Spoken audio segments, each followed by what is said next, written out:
আজকে আমি আপনাদের সাথে পাকা আমের একটি রেসিপি শেয়ার করছি। যখন আমগুলো খুব পেকে যায় তখন কেউ খেতে চায় না, সেই পাকা আম দিয়ে আপনারা এই রেসিপিটা বানাতে পারেন। নমস্কার, কেমন আছেন সবাই? আমি জলিস কিচেন অ্যান্ড স্ট্রিট ফুডে আপনাদেরকে স্বাগত জানাই।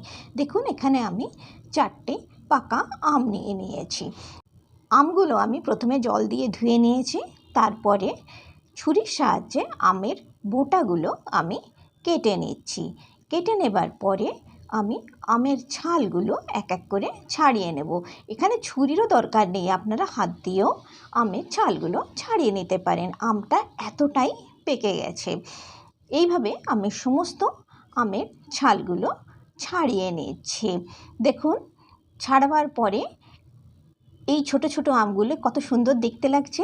এইভাবে আমি 5টা আমের খোসা ছাড়িয়ে নিয়েছি। নিয়ে হাতটা খুব ভালো করেই আমি ধুয়েছি।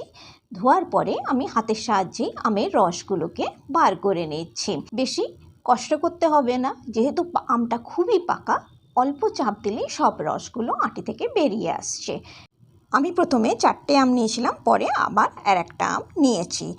তারপরে আমটা কতটা মিষ্টি সেই হিসাবে আপনারা চিনি দেবেন। এখানে আমি 1.5 হাতা চিনি দিয়েছি। দেবার পরে আমটা আর চিনিটা খুব ভালো করে মিক্স করে নিয়েছি। খুব ভালো করে মিক্স করে নেবেন, যাতে চিনির দানা যেন আমের মধ্যে না থাকে। তারপরে আমি বড় কাপের 1 কাপ দুধ নিয়েছি। দুধ আপনারা নর্মাল টেম্পারেচারে নেবেন কিংবা ঠান্ডা নেবেন, গরম দুধ নেবেন না। তারপরে এই দুধের মধ্যে আমি 2 চামচ কর্নফ্লোর পাউডার মিশিয়ে দিচ্ছি।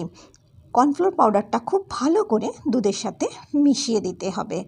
দেখবেন কর্নফ্লোর পাউডারে কোনো দলা যেন দুধের মধ্যে না থাকে। আপনারা আমের রসের পরিমাণ অনুযায়ী দুধের মধ্যে কর্নফ্লোর পাউডার মেশাবেন। এখানে দুধ আর কর্নফ্লোর পাউডারটা খুব সুন্দরভাবে মিশে গেছে। এই দুধটা এখন আমি আমের রসের মধ্যে মিশিয়ে দিচ্ছি। এখন আমি 3-4 মিনিট ধরে এই দুধ আর আমটা ভালোভাবে মেশাবো। এখানে মিক্সির কোনো প্রয়োজন নেই, আপনি সব কিছু হাতেই করতে পারবেন। দেখুন, দুধটা আর আমটা খুব সুন্দরভাবে মিশে গেছে। এরপরে আমি একটা কড়াই নিয়ে নিয়েছি। কড়াইয়ের মধ্যে এই মিশ্রণটাকে ঢেলে দিয়েছি। দেবার পরে আমি এটাকে গ্যাসে বসিয়ে দিয়েছি, দিয়ে গ্যাসটাকে অন করেছি। করার পরে আমি সমানে এই দুধ আর আমের মিশ্রণটাকে নাড়তে থাকছি।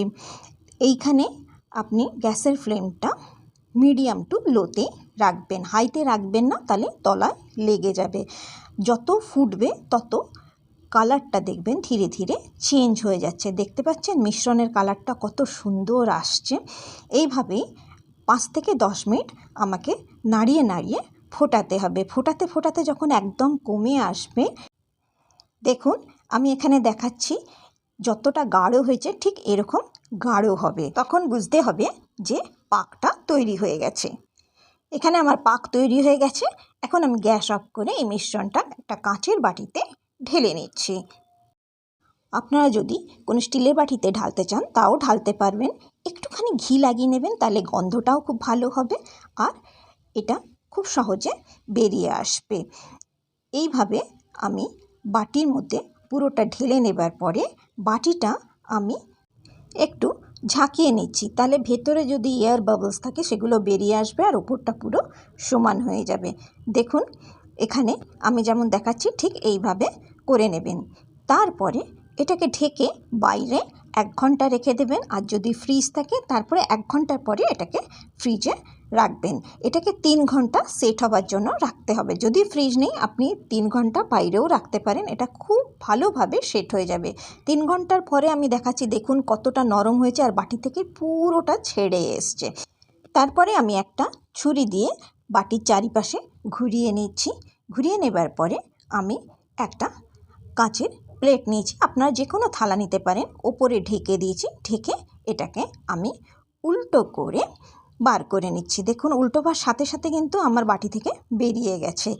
কত সুন্দরভাবে এটা বেরিয়েছে আর এটা খেতে খুব সুন্দর হয়, মুখে দিলে গলে যাবে। আর এই গরমে এইরকম ঠান্ডা ঠান্ডা ম্যাঙ্গো পুডিং খেতে সবাইকারই খুব ভালো লাগে। আশা করছি আপনাদের এই রেসিপিটি ভালো লেগেছে। যদি এই রেসিপিটি ভালো লেগে থাকে তাহলে নিশ্চয়ই আমার চ্যানেলটিকে সাবস্ক্রাইব করবেন, বন্ধুদের শেয়ার করবেন, এর একটি লাইক নিশ্চয়ই করবেন। আপনারা একবার এইভাবে ঘরে ম্যাঙ্গো পুডিং বানিয়ে খাবেন, তারপরে আমাকে কমেন্ট করে নিশ্চয়ই জানাবেন। আপনারা সবাই খুব ভালো থাকবেন, সুস্থ থাকবেন আর সাবধানে থাকবেন।